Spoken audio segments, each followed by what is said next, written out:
Bonne réponse. En tout cas, Jamie, le confinement en famille chez moi, c'est pas vraiment facile. Un objet à droite, un toit, un cri à gauche, enfin bref. Chacun fait un peu sa vie et on s'en sort pas. Mais Sabine, il te faudrait une sorte de RP familial. Si seulement.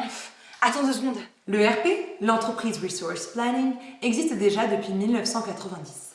Son but est d'aider les entreprises à restructurer l'organisation du travail à l'aide de logiciels informatiques. Je m'explique. Bon, tu m'excuseras, Jamie, je t'ai piqué tes maquettes. Dans une entreprise, il existe plusieurs fonctions. La fonction logistique, comptabilité, marketing, ou encore les achats, et puis tant d'autres. Sans ERP, chaque fonction essaye de communiquer avec celle de droite, de gauche, en haut, en bas, et puis finalement, ça nous donne des flux d'informations un petit peu dans tous les sens. Mais lorsqu'une entreprise installe un système ERP, qu'est-ce que cela nous permet? Une centralisation des fonctions vers un même système. En clair, l'ERP permet une uniformisation dans l'entreprise puisqu'il regroupe toutes les branches d'activité sous un même système.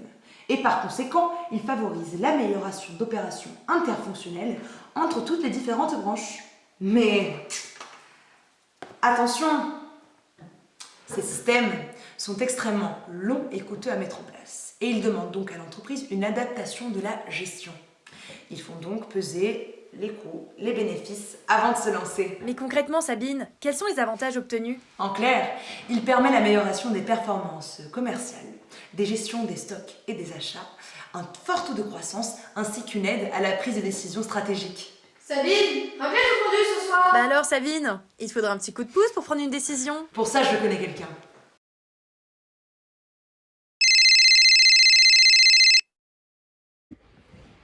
Bonjour. Salut Maryse, tu peux me dire très vite fait ce qu'est l'APS? Les logiciels d'ordonnancement et de planification avancée, également connus sous le nom APS, sont apparus au milieu des années 90. Ce sont des logiciels qui aident à la prise de décision. Ils optimisent et synchronisent le processus d'une entreprise en prenant en compte les contraintes présentes dans son système. Ces outils sont principalement utilisés par des entreprises qui se contentent d'Excel pour leur planification et leur prévision. Les APS interviennent sur 3 horizons. L'horizon stratégique, il cherche le meilleur compromis entre les contraintes de demande et de l'offre pour optimiser les coûts et les marges. L'horizon tactique, ils optimisent la charge de travail, planifient les approvisionnements, les ressources et les effectifs. Et en dernier, l'horizon opérationnel, ils permettent de visualiser et d'ordonnancer l'ensemble des activités de production.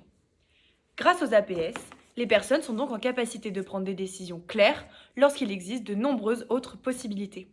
Bon Sabine, j'espère que je t'ai rendu service. Maintenant moi, faut que je file, je vais te laisser. Bonne journée. C'était parfait, Maryse. Merci beaucoup. Allez, gros bisous. Bon, les amis, moi faut que je file. J'ai une fondue qui m'attend. Voilà, maintenant tu sais tout sur les ERP et les APS. Et à ton avis, que fait-on des données dans une entreprise? Je te laisse choisir dans la description la prochaine vidéo.